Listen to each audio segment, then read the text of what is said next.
Welcome everybody to our session at the Photography and Video Show on how to be a successful influencer and content creator. I have got some awesome people to share us on this half an hour session this afternoon.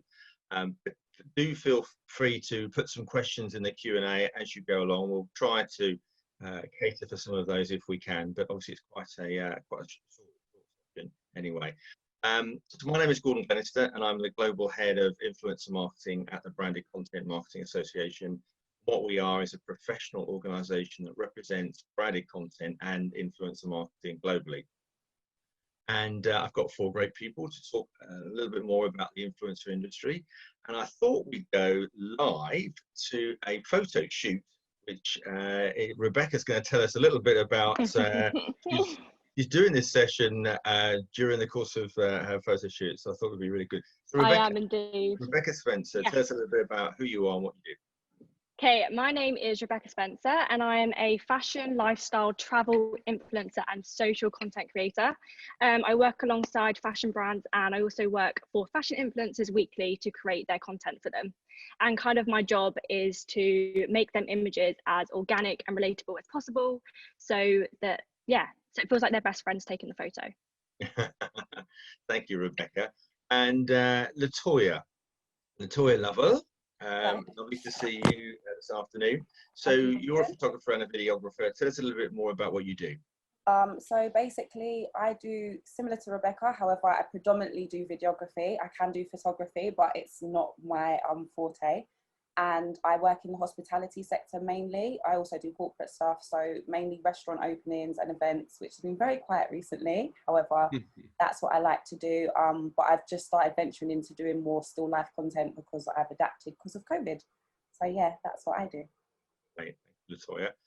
And we're going to do a joint opening intro, aren't we, between James and Scott? So I think James has been volunteered by Scott to do it. So Take tell us stage, about Jimmy. what you No, guys. I'll tell you. So Scott and I, we're the co-founders of Watch. Tell you a little bit about our background. We met when we were 18, and we had a first aid company. We taught 10,000 children the life-saving skills of first aid, and then we built and sold apps to the likes of St John Ambulance, the Lloyds Banking Group, and the Gibraltar government. But we realized our passion was in the creative industry. So we used the money we made to fly around to Los Angeles to meet the creators in South America and Europe, really understanding what they liked and what they didn't like. So basically we're an SVOD service purpose built for Gen Z, and we work with some amazing creators and industry experts. Thank you very much. Okay, so let's just start off perhaps with Rebecca. What do you think are some of the attributes of a successful influencer in your eyes? Yeah, I always get asked this question, and I think it's mainly just being authentic and finding your niche in such a saturated market at the moment. And I think it's going to be more like when someone comes to your Instagram page, what are you offering them? And I feel like everyone's like so into getting educated. What are they coming to your page for? What are you educating them on? Is it styling? Is it photography tips? You know, it's being relatable and getting to know someone online. And now you work with some big brands as well. Tell us a little bit about some of those. As in what? What you've worked with regard to some of your campaigns and how they've been. So I work with Puma, New Look. I basically just create content for them that feels organic and it feels like relatable. And I think that's the biggest key in influencer marketing, is finding images that aren't so polished. Like, people want to see real. You do. Like, I love iPhoneography. Like, I feel like that's such a big part of what I do. And it's also not being afraid to use that as a photographer, because there is a skill to it. IPhoneography, is this a new word? Oh, I just made up my own word. That's true.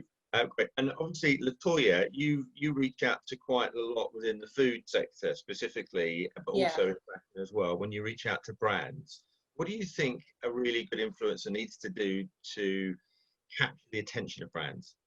Well, I think it's knowing your worth and what you can actually bring to a brand value-wise. When I was doing this and I first started out, I had no clue. So I was posting everything everywhere and just like hoping that someone would reach out to me. And then I realized, like, oh, no one wants to work with me because I wasn't a niche, like Rebecca just said. So basically I niched it down to, I love food and I love to eat. How can I make this work with my profession? So I decided videography. In regards to reaching out to brands, there was a lot of emails being sent. There was a lot of networking going on just to allow myself into certain spaces. Even if I went to a restaurant, just asking them who the marketing director was for the restaurant and getting an email address.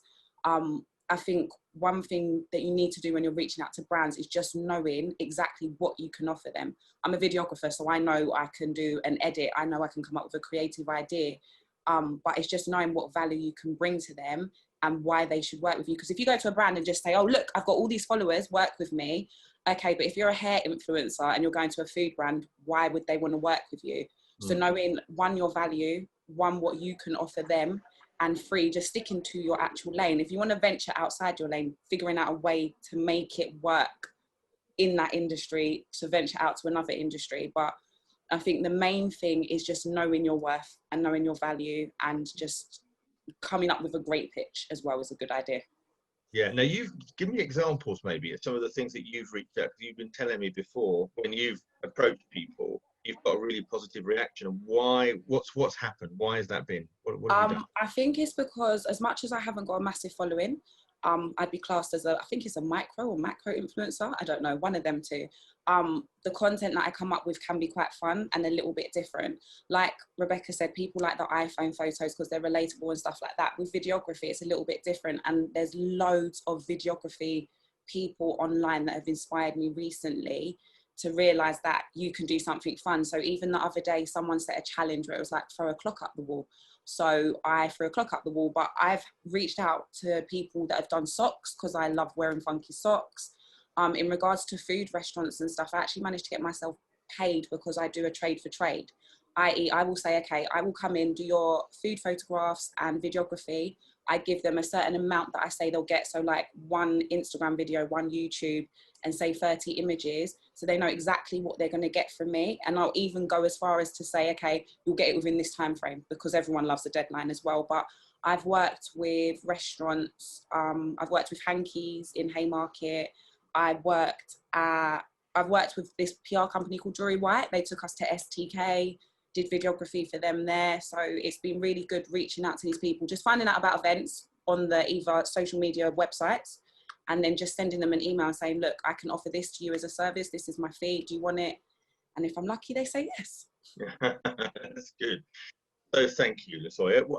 And guys, perhaps if I can ask you, James, what's the difference between average content and outstanding content? Because now we're in there's so much competition out there, and probably I think because of COVID, I think a whole new number of new influencers and TikTokers have emerged, which has meant it's even more competitive.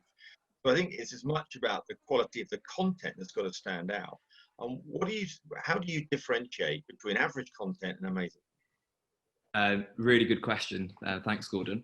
I think the difference between average content and great content is authentic, is passionate, and it's purposeful. And in my opinion, kind of the Hollywood star has been eclipsed by the modern day creator, especially with the Gen Z audience now, because their content is fresh, it's relevant, it can keep up. It's a common misconception that high budgets equals great content and content that goes viral. This simply isn't the case. With the likes of YouTube originals, they spend hundreds of millions on content each year, but they don't always pull the engagement and the audience they want. Whereas the modern day influencer, I think they've proven that low production content that is relatable, that is passionate, that is authentic, can pull millions of views because it can keep up with the times. Like, they don't have six to 9 months filming time deadlines. They can film immediately and keep up with everything. So breaking down the authentic, passionate, and purposeful. Authentic is being you and being relatable. Passionate, I think the best way to describe passion is, in real life, you want to hang around with people who inspire you, who feed your fire. And I think it's the same online. You want to watch content and people who are very passionate. And then purposeful, I think it's about, as we said earlier, it's about having a niche, having an aim, and where you want the content to be. And then finally, I think the thing to highlight is engaging the audience, using things like questions, challenges, responses, Like Mr. Beast is a fantastic example, because in all of his videos, he engages the audience on some level. And this doesn't mean giving them money. This means listening to what they want, giving them challenges, and kind of onboarding them into your content. Yeah, no, I agree. I think it's some really good points that you've made there. And I think the other thing, Scott, is that it's so important that influencers have got an appreciation for the from how well their content is doing. Why is it resonating? Why is certain pieces of content resonating well and others not?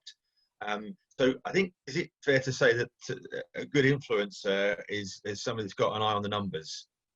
100%. I think in some sense, creators analytics are a bit like a superpower for them, really. And it's all about understanding who your audience are, and then also kind of what your audience loves. So kind of on the more kind of the reactive side, it's all about taking on kind of constructive feedback, and then feeding that back into your content, to appeal more to that target audience, and not just looking at kind of the simple metrics like kind of stuff like your views or your like counts, which people would kind of assume are really where it all starts and ends. And I think kind of you see this kind of on a life cycle with creators, where kind of like initially when you're more on the grassroots side, you might be starting with your kind of first video, which might be kind of just a single passion that you might have, or a contact gap that you might think that you fill, and you might not even be looking at your analytics at all. But once you've hit that kind of first video that goes viral, you probably look at the analytics panel for the first time and you'll be completely lost, really, I would say. And the kind of things that would be worth looking at are things like traffic sources, to really understand kind of why people are ending up on your video, and on your channel. Things like keywords, which are really essential in understanding, if you're, for example, an education creator, what thread was it that they took you to, and kind of how can you build upon that and improve your content from there. Things like age range and demographic are really important as well. Because obviously, not only kind of when you kind of get to know them digitally, that it's really essential to then trying to translate that to really kind of making your content appeal more to that individual as well. And obviously, the comment section is quite a scary place, but you've got to kind of take away kind of some of the destructive comments, and kind of ignore them, make sure you protect your mental health. But look at what you can improve and see what are the constructive ones, in the sense that are people saying, oh, I wish you'd do something on this topic, or I wish you'd do something on another topic, for example. Yeah. I was just going to ask you on the back of that, once upon a time in the early days, influencer marketing was all about creating brand awareness, but it's become so much more, professional now. And now it's moving far further down the funnel, isn't it? Sales funnel. So now if I look at particularly in fashion and lifestyle, the links, the affiliate links and driving sales traffic is quite phenomenal, isn't it?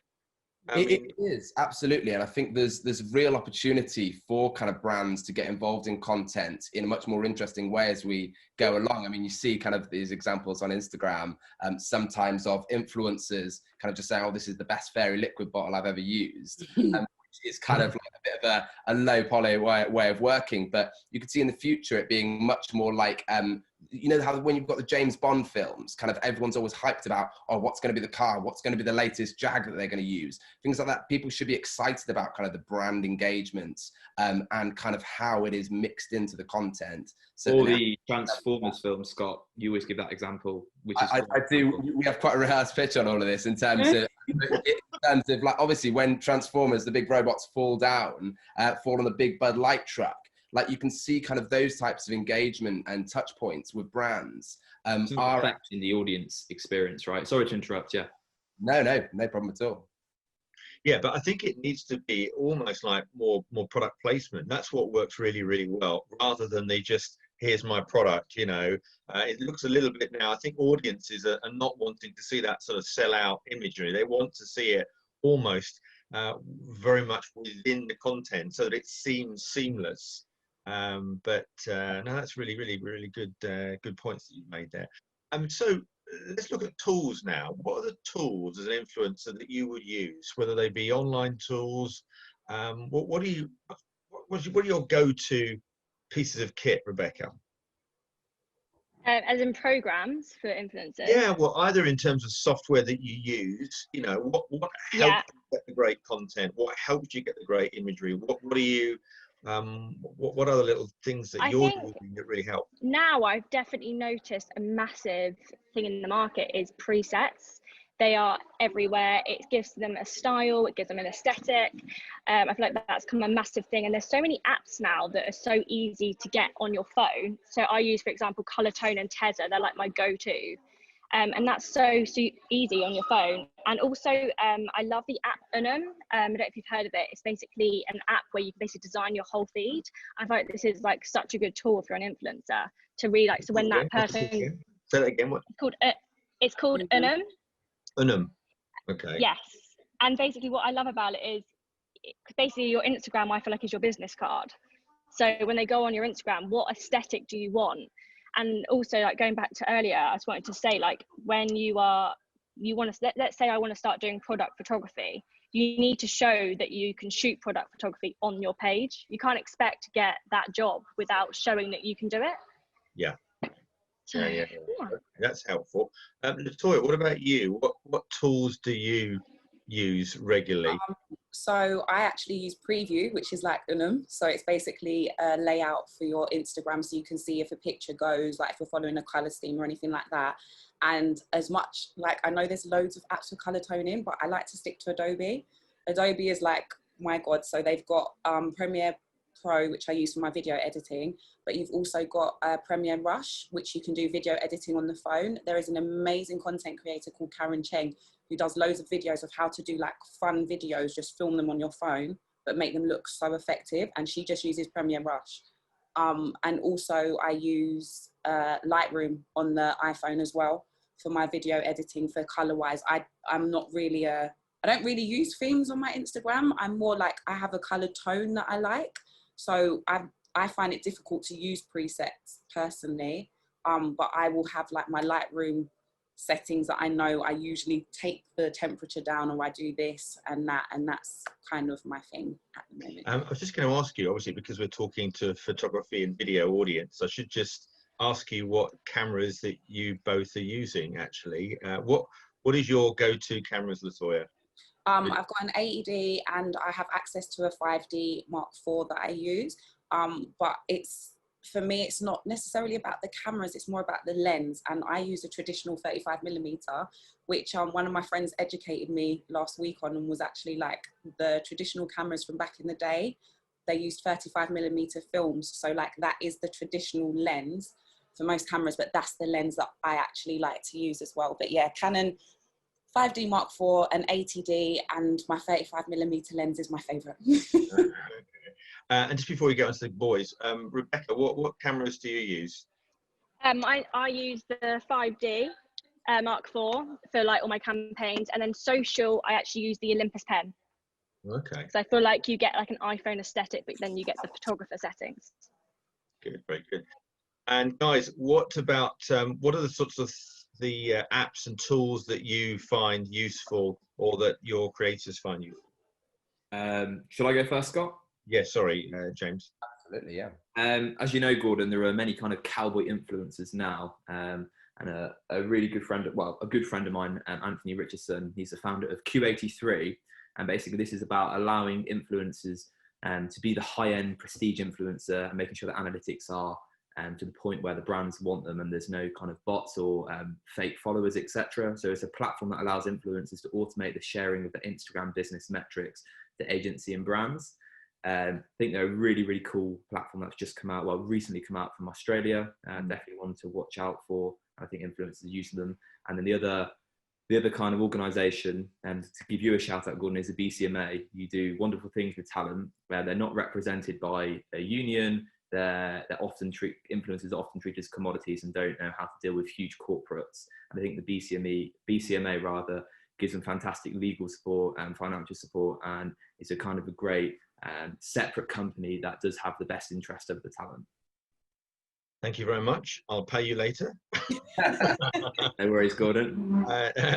Scott, and what about you? What sort of things are you picking up that are useful for creators?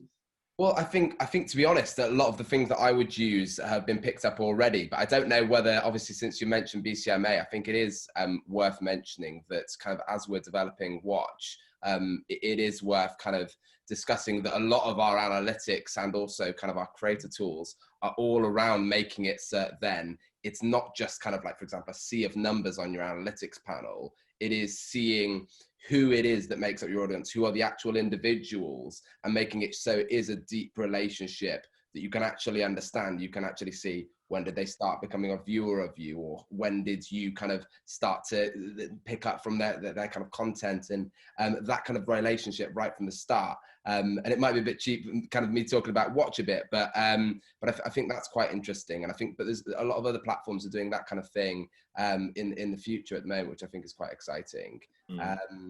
But yeah, I think they're all good answers, to be honest. Okay, super. I'm just, before we go on to that sort of last question, I just want to dip into a few questions that we've got from our group. So Robin has said, which metrics would you concentrate on for engagement? Do you want to answer that one, Scott? I would probably say, in terms of just pinning it to metrics, I'd say watch time is incredibly important, especially initially. Kind of understanding when people are dropping off can help shape the content. And then you kind of like to dislike ratio is really key as you get bigger and bigger, because it kind of is a really good indicator as to what could be an outlier video and which ones aren't performing as well as you'd like. Sorry, Scott, to stop you. You're specifically talking about YouTube right now, right? Yes, quite. You said likes and dislikes. No, I was just checking. Okay. Yeah, absolutely. But Latoya, on an Instagram point, what do you think is the best forms of metrics? Ooh. Well, I'm going to go for engagement as well, because I've got a lot of marketing friends. And I've been to a lot of marketing conferences as well because of someone. And I think they've all said, most of the brands have said the minimum engagement they like is 3% engagement for your Instagram. So anything below that, they start to worry about. And I know there's loads of tools. James mentioned one earlier. Did you say Q28? Does that measure? Q83. Does that measure your engagement for you? It taps into the API of Instagram, so it mainly works with Instagram at the moment, just to make sure your analytics are all legit, because as you know, there's quite a lot of cowboy out there, and as you said, you've got to get the value as an influencer, and to prove that to brands, that's a great tool to use. Yeah. But one thing I would just add to that is that whatever you do, under no circumstances should you ever indulge in buying any followers, because it's literally, just because it's competitive out there, and it feels like it's really hard to get onto the rung when you start out. You know, it's a hiding to nothing to do that. It really is. You know, if you're really passionate about something, you should let it shine through, shouldn't you? Yeah, you don't want to damage your personal brand. So yeah, I agree. No. Okay, all right. We've also got a question from Marie. Back in the day. Sorry, I'm sorry, Marie. Thanks for making me feel a little bit old. Catherine has said, is that a third-party app to track engagement? Will Instagram not block you for using it? That's not. So I can speak for Q83. I know they were the first partners of Instagram. That were going to tap into their back-end API. Scott can go into more detail how they do that, but I know Q83 are a variable source, so they're safe to use. Yeah, I can't speak about others. No, I know that's the case. It's a really good system. Okay, so in the last sort of few minutes that we've got here, I want to just assume that somebody's starting out. Yeah, so newbie, I'm going to start out with a brand new Instagram account. Let's just call it an Instagram account for the moment. I want you to just give me your tips on really going for it. What's it going to take for you to increase your follower account within the first month? You know, actually, there's a book out called is it Brendan Kane's? We got 1 million followers in a month. 1 million followers in a month. Can you believe it? Was he repurposing content that he knew people liked though? I think he already worked with some very big music stars, so I think it did help. Nevertheless, but a lot of what he was talking about was content and A/B testing. He tested and tested and tested and tested and tested all the different types of content at different times, what worked, and that I think was a real big thing. So, Rebecca, what would you say would be one of your tips to get somebody starting out, maybe a fashion influencer, just wants to get into, wants to set her own Instagram account? I would think of the brands that I would like. What would I visually want to wear? What would I want to be working for? And I'd see what content they're reposting, and then think, oh, okay, so flat lays are working or unrecognizables working, and then I would kind of create that content myself, and then just keep tagging the brands like you're being paid to do it, and Right. put that much effort into it, like you're being paid to do it, and then hopefully it puts you on the radar, and they'll think, it might not be that you're not going to sell for them, it might be that you're just going to create content for their feed, and that might be a way for you to then get noticed. Because I do feel like there's two kind of influencers. There's influencers that sell, and there's influencers that create content for your brand. Yeah, absolutely. Okay, great points. Latoya, what about, again, somebody new starting out, what they need to do? Consistency for me. One thing my friends have always got onto me about is making sure I'm consistent with my posting. And I'm not saying you have to post every day, because they've actually said that if you're going to post throwaway nonsense, there's no point, because the content still needs to be quality. But just say, for instance, if you know, okay, on a Monday, I'm going to post a fashion photo with a theme of white, and you know you're going to do it that whole week is going to be a theme of white outfits on your Instagram feed. So just consistency on your feed, consistency with your posting, because that people know, okay, if you post every day at 4 o'clock and people like what you're doing, they're going to come and look for your page around that time and be like, oh, I need to go out this week. I know she's going to post something at 4 o'clock. Let me go and have a look. So I think consistency for me is one of the main things that you need to do. Okay. Quickly, I just want to add to that, because I love that point. And I think you've got to sometimes treat it like a reality show. Like, you know, you're going to tune in at 7 p.m. Yeah. That's how you've got to treat your Instagram, is that like it is a TV show, in the sense that you want people to come and engage with you at that time. They know you're posting. Again, similar with YouTube. Yeah, I'm guessing you need to constantly remind them it's 4 o'clock, almost in the image, in the that it's a regular thing. I mean, I know, Latoya, you set your clock, your watch to it, don't you? My countdown went on today for the live panel, so everyone knew that it was happening. Yeah, I love that. I saw you do that. But I like to do countdowns. To be fair, someone told me to do it, but generally I do countdowns, because it also lets your audience know you've got something coming, Right, and then they get all excited. Absolutely, exactly. Guys, what about so new YouTuber, because that's your sort of area. So somebody just starting out with a new channel, what do you think the guys or girls need to be doing? Scott, do you want to go? Oh, me. Okay. Really good question. I think social media is all about people, and I think the people power is so important. So I think collaborations are awesome. I think that's a great way to get your name out there. Work with people who are like-minded, who share your values and share your vision, and who are in your niche. You can benefit from them, they can benefit from you.